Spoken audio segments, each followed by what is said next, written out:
अगर कोई घटना, अगर कोई व्यक्ति, अगर कोई प्रयास, अगर कोई मुद्दा समाज के इमेजिनेशन को कैप्चर कर ले तो समाज में ये ताकत है, समाज जातियों से ऊपर उठकर वोट करता रहा है। हमको नहीं प्रूव करना है। 84 में इसी बिहार में सभी जातियों के लोग ने इंदिरा जी, जिसको आप कहते हैं इंदिरा जी के लहर में, सबने वोट कांग्रेस को दिया। 89 में वो फोर्स के नाम पर सारे लोगों ने बीपी सिंह को वोट दिया है। 14 में मोदी के लहर में लोगों ने मोदी को वोट, बीजेपी को वोट दिया है। पुलवामा के नाम पर 2019 में लोगों ने वोट भी भाजपा को दिया है। जब इस तरह का कोई प्रयास, कोई लहर, कोई बात नहीं होती है, तब वोट देने वाले को लगता है कि दोनों लड़े वाला तो एक के जैसा लग रहा है, चलो अपने जाते वाले को दे देते हैं। अगर कोई प्रयास, अगर कोई मुद्दा, अगर कोई व्यक्ति उतना बड़ा न हो, जिसको आप कहते हैं लहर वाला इलेक्शन नहीं है, तब समाज की एक टेंडेंसी होती है कि they fall back on their identity. दोनों लड़ने वाला एक के जैसा दिख रहा है, तो चलो भाई अपना जात वाले को दे देते हैं, उसी को जिता देते हैं। तो जाति ही एकमात्र फैक्टर है, इस चीज को आप दिमाग से हटा दीजिए। और दूसरी बात जो आप समझते हैं कि बिहार में राजनीति में आने के लिए बहुत बड़ा पैसा चाहिए, तो मैं आपको 1 मिनट में आपका ये भ्रम दूर कर देता हूं। जिसको भी आप इस देश में नेता मानते हैं, बिहार में, यूपी में, गुजरात में, पश्चिम बंगाल में, जिसको भी आप नेता मानते हैं, आप उसको उठाकर उसका करियर देख लीजिए। जिस दिन समाज ने किसी व्यक्ति को नेता बनाया, तो चाहे कांशीराम जी हैं, मायावती हैं, लालू जी हैं, मुलायम हैं, ममता हैं, नीतीश हैं, जिस दिन समाज ने उनको नेता बनाया, आप जरा याद कीजिए कि उस दिन वो कितने पैसे वाले व्यक्ति थे। जिस दिन समाज ने उनको नेता बनाया, तब लालू यादव बड़े आदमी के लड़के नहीं थे। जिस दिन नीतीश को बिहार में नेता बनाया, तब नीतीश टाटा बिरला के लड़के नहीं थे। जिस दिन बंगाल ने ममता बनर्जी को जिताया, ममता बनर्जी किसी धनाढ्य की लड़की नहीं थी। जिस दिन मायावती को उत्तर प्रदेश ने नेता बनाया, मायावती पैसे वाले की लड़की नहीं थी। मेरे भाई, जीतने के बाद आप पैसा वाला बन गए वो अलग बात है, लेकिन जब समाज किसी को नेता बनाता है तो 99.9% लोग वही हैं जो समाज के निचले वर्ग से गए हैं, संघर्ष करके गए हैं। अगर आप डायनेस्ट नहीं हैं, मतलब राहुल गांधी नहीं है, तेजस्वी यादव नहीं है, समाज ने जिसको नेता बनाया तो हर हमेशा समाज ने अपने बीच के आदमी को नेता बनाया है। पैसा जो है वो पेट्रोल के जैसा है। अगर आपके पास गाड़ी है तो आपको पेट्रोल चाहिए, लेकिन अगर गाड़ी ही नहीं है तो पेट्रोल के टैंकर पर बैठकर कहीं नहीं जा सकते। मेरे भाई, अगर जिसके पास समाज का समर्थन है, जिसको भोजपुरी में आप समझ लीजिए, अगर नो वोट बा तो नोट के जुगाड़ हो जाए, और लेकिन खाली नोट रही तो वोट के गारंटी नहीं थे। भाजपा आज देश की सबसे धनी पार्टी है। भाजपा देश की सबसे धनी पार्टी है, इसलिए नहीं चुनाव जीत रहे हैं। भाजपा वाले देश में चुनाव जीत रहे हैं, इसलिए वो देश के सबसे धनी पार्टी है। उल्टा गंगा मत बहाइए। और अपराध को लेकर बिहार में बड़ा अपराध है। कोई कहता ना हमारा मन तो है राजनीति में आने का, लेकिन बिहार में अपराधीकरण बहुत है। राजनीति में तो सब गुंडे बदमाश है। मेरे भाई, ये धारणा भी मन से हटाइए। इसी को प्रूव करने के लिए हम 3 बरस से इसी अपराध वाले बिहार में, मेरे पास सारी व्यवस्था है, सरकारी सुरक्षा भी मिली हुई है, पैसा भी है, हम चाहे 10, 20, 50 गार्ड भी रख सकते हैं, लेकिन 3 बरस में हमने एक सिपाही भी नहीं रखा है। क्यों नहीं रखा है? आपको ये दिखा रहे हैं कि अगर आप हिम्मत करके खड़ा होइएगा, समाज आपके साथ खड़ा होता है, कोई आपको मारने वाला नहीं। हमको तो 3 बरस में इसी बिहार में कुत्ता नहीं काटा है। आप यहाँ मुखिया कोई बनता है, 4 गो गन में लेके चलता है, कहता भैया बड़ा सुरक्षा खतरा बहुत हो गया। लोग कहता भैया हम आवाज उठाते हैं, हमको विरोधी मेरा मरवा देगा। हम तो मोदी के खिलाफ बोल रहे हैं, हम दिलीप जायसवाल के खिलाफ बोल रहे हैं, काहे नहीं मरवा दे रहा? मेरे भाई, अगर आपको समाज का नेतृत्व करना है तो जिगर को आपको लेकर ही पैदा होना पड़ेगा, वो कहीं उधार में नहीं मिलने वाला। जब जिगर ही नहीं है, बुद्धि नहीं है, काम चलेगा। बुद्धि नहीं रहेगा, आपका एडवाइजर सब होशियार रहेगा, आपका काम चल जाएगा। बुद्धि नहीं है तो काम चलेगा। चरित्र थोड़ा कमजोर है तो भी चलेगा, क्योंकि सामने वाले का चरित्र अगर आपसे भी ज्यादा खराब है तो आप ही का ठीक दिखने लगेगा। लेकिन एक ही चीज है, ये समझ लीजिए, 10 साल बड़े बड़े नेताओं के साथ काम करके हमसे लोग, हमने, मेरा जो अनुभव है, लोगों ने मेरे से पूछा नेता बनने के लिए बताइए क्या चाहिए, तो ये 3 चीज तो चाहिए। आपको समझदारी होनी चाहिए, आपके पास कुछ चरित्र होना चाहिए और करेज होना चाहिए। अगर आपके पास समझदारी नहीं भी है, थोड़ा कम भी है, लेकिन आपके एडवाइजर सब, आप नेता हैं तो चारों पास तो अच्छा एडवाइजर रख सकते हैं। आपका चरित्र अगर थोड़ा खराब भी है तो दूसरे के मुकाबले अगर बेहतर है तो चल जाएगा। एक ही चीज है जिसके बगैर आप नेता नहीं बन सकते हैं, वो है करेज। अगर आपके पास जिगर नहीं है तो आप लड़ाई नहीं कर सकते। तो ये हम मत पालिए कि आप राजनीति में इसलिए नहीं है क्योंकि आप यहाँ पर जाति बहुत है। ये भ्रम मत पालिए कि आपके राजनीति में इसलिए नहीं है कि आपके पास पैसा नहीं है या बाहुबल से आप कर रहे हैं। आप राजनीति में इसलिए नहीं है क्योंकि आप राजनीति में आना नहीं चाहते। आप सोचते हैं कोई दूसरा कर दे तब हम तो है ही हैं, हम सलाह देंगे।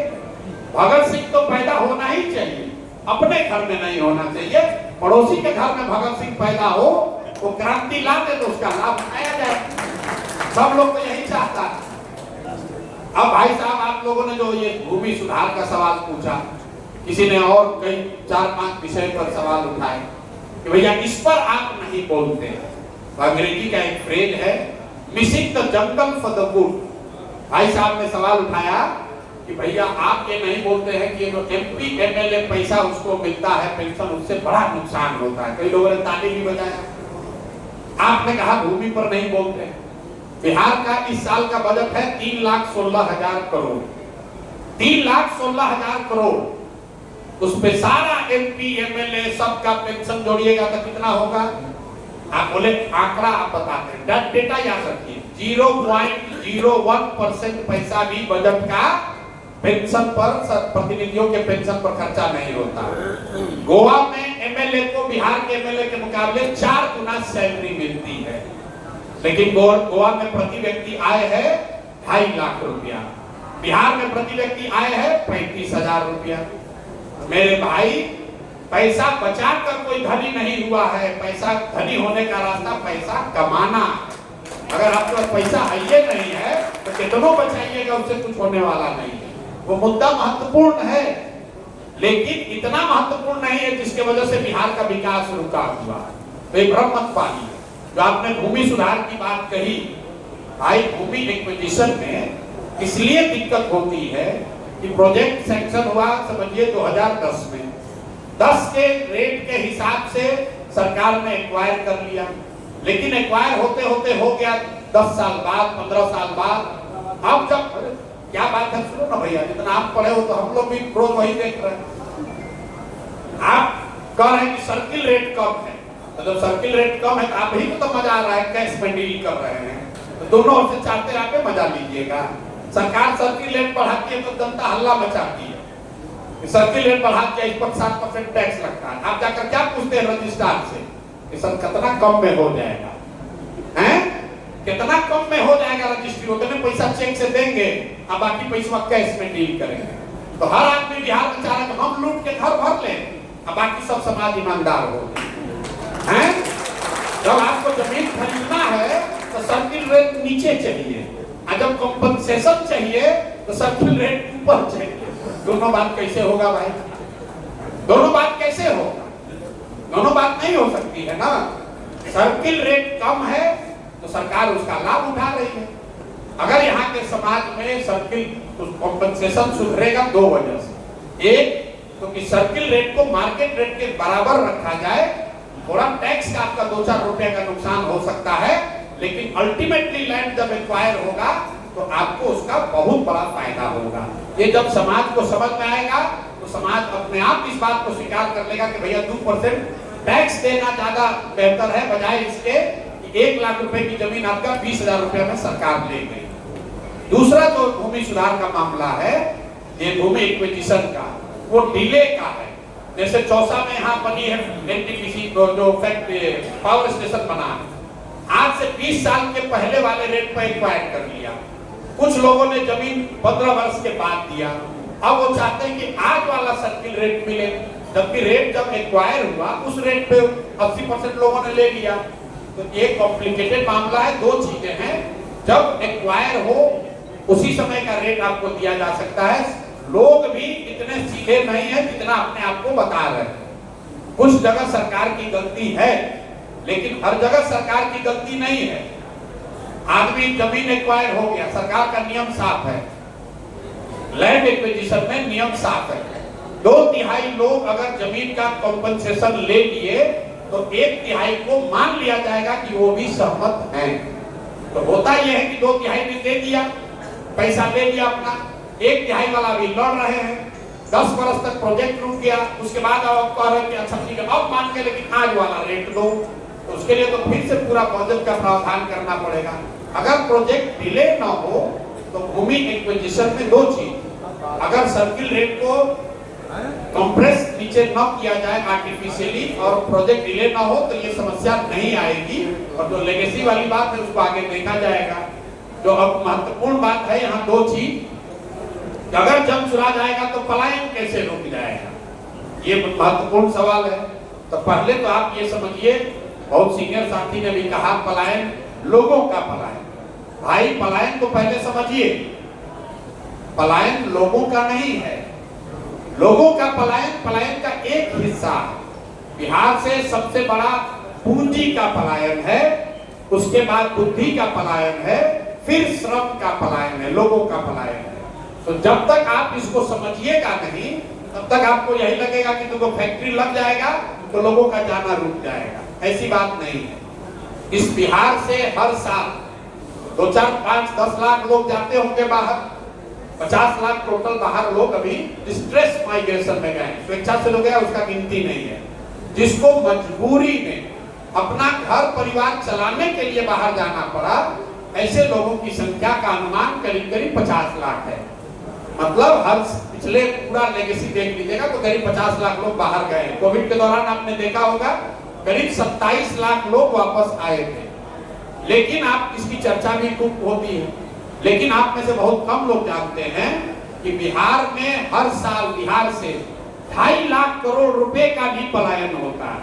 वो पैसा हमारा आपका पैसा है, वो अडानी अंबानी का पैसा नहीं है, केंद्र सरकार का पैसा नहीं है। जो पैसा बिहार में आप और हम बचत करते हैं और बैंकों में रखते हैं, वो पैसा बैंक की जिम्मेवारी है कि बिहार के लोगों को ही लोन के तौर पर, ऋण के तौर पर उनको वापस मिले। ये पूरी व्यवस्था है बैंकिंग की, देश की संवैधानिक व्यवस्था है कि जितना पैसा लोग या समाज बैंक में रखते हैं उसका कम से कम 70% पैसा वापस ऋण के तौर पर समाज को मिलना चाहिए। ये पूरे देश में व्यवस्था है। इसको देखने के लिए रिजर्व बैंक ऑफ इंडिया एक आंकड़ा जारी करता है जिसको कहता है CD ratio, credit deposit ratio. तो पूरे देश में पिछले साल क्रेडिट डिपॉजिट रेशियो कितना था? 74। मतलब पूरे देश के लोगों ने बैंक में अगर 100 रुपया जमा किया तो 74 रुपया बैंक ने कर्ज दिया वापस, जिससे आप घर बनाते हैं, गाड़ी खरीदते हैं, बिजनेस व्यापार करते हैं, खेती करते हैं। लेकिन बिहार में क्या हुआ? बिहार में CD रेशियो है 40%, सिर्फ 40। तो पिछले वित्तीय वर्ष में बिहार में क्या हुआ? बिहार की गरीब जनता ने, हमने आपने कुल 4,21,000 करोड़ रुपया, ध्यान दीजिए, 4,21,000 करोड़ रुपया बिहार के लोगों ने यहाँ के बैंकों में जमा किया। कुल बैंकों ने कर्ज के तौर पर आपको कितना पैसा दिया? 1,61,000 करोड़, क्योंकि 40% CD रेशियो है। बाकी का पैसा कहां गया? बाकी का पैसा बैंकों ने ट्रांसफर किया उन राज्यों में जहां पर तरक्की हो रही है, जहां पर रोजगार है, व्यापार है। गुजरात में, तमिलनाडु में, आंध्र प्रदेश में, तेलंगाना में CD रेशियो है 90, 95, 105। अगर गुजरात में लोगों ने 100 रुपया जमा किया तो बैंकों ने 90 रुपया कर्ज दिया। बिहार में लोगों ने 100 रुपया जमा किया तो बैंकों ने 40 रुपया खर्च किया, 60 रुपया जो है वो अपने बैंक यहाँ घर में नहीं रखा है, वो दूसरे राज्य में ट्रांसफर कर रहा है। इसका असर क्या होता है? 1990 में जब लालू जी मुख्यमंत्री बने तब से लेकर पिछले साल तक बिहार से 26 लाख करोड़ रुपया, आपका हमारा 26 लाख करोड़ रुपया का यहां से बैंकों ने आधिकारिक तौर पर रिजर्व बैंक ऑफ इंडिया के आंकड़े के हिसाब से यहां से बैंकों ने ट्रांसफर किया है। आप अंदाजा लगाइए, आप सोचते हैं कि कोई चीनी मिल चालू हो जाए, आप सोच रहे हैं कि कोई यहाँ रोहतास उद्योग चालू हो जाए। अगर 26 लाख करोड़ रुपया बिहार के लोगों को कर्ज के तौर पर मिला होता तो कितने ज्यादा लोगों ने घर बनाया होता, कितने ज्यादा लोगों ने गाड़ी खरीदी होती, कितने ज्यादा लोगों ने रोजी रोजगार किया होता। अब आप कहिएगा भैया इसका तो नाम ही नहीं सुने थे आज तक। अरे भाई आप नाम कैसे सुनिएगा? अब ऐसा नहीं है कि बैंक का मन मर्जी है कि जितना चाहे पैसा दे ना दे। देश के स्तर पर कमेटी है जिसके चेयरमैन है प्रधानमंत्री, उस कमेटी के चेयरमैन होते हैं प्रधानमंत्री, जो ये देखते हैं इस चीज को सुनिश्चित करने के लिए कि बैंक में जो रुपया जमा हुआ उसका 70% पैसा लोन के तौर पर मिला कि नहीं। आरबीआई हर 15 दिन पर इसका आंकड़ा जारी करती है। राज्य के स्तर पर भी उस कमेटी के चेयरमैन मुख्यमंत्री है, लेकिन जैसे मुख्यमंत्री की बात यहाँ का टीचर, दरोगा, वीडियो सीओ नहीं सुन रहा है, वैसे बैंकर भी नहीं सुन रहा है, और लोगों की, समाज की कोई इस पर जानकारी नहीं है। यहाँ के वित्त मंत्री को बुलाइए, किसी पत्रकार को भी बुलाइए, बहुत पत्रकार साथी लोग हैं, उनसे पूछिए भाई प्रसाद किशोर कह रहा है कि 26 लाख करोड़ रुपया बैंकों ने यहाँ से ट्रांसफर किया है, इस पर आपका क्या कहना है? तो मैं आपको लिख के देता हूँ, 100 में 95 नेता यहाँ कहेगा भैया ये क्या होता है, इस सीडी रेशियो का कौन चिड़िया का नाम है? जब तक आप यहाँ से पूंजी का पलायन नहीं रोकेंगे तब तक यहाँ से पलायन रुक नहीं सकता। तो जो भाई साहब ने पीछे कहा स्किल के बारे में नहीं बोलते हैं, क्यों नहीं बोलते हैं? क्योंकि हम लोग ये कह रहे हैं कि बिहार से बेरोजगारी अगर खत्म करना है, बिहार से अगर यहीं पर रोजगार पैदा करना है, तो ये जो भ्रम फैलाया गया है कि आपको सरकारी नौकरी मिल जाएगा, तो आपको कृषि आधारित उद्योग लगा देंगे, सब फर्जी वाला है। सरकारी नौकरी से आपको यहाँ रोजगार नहीं मिल सकता है। बिहार में 78 साल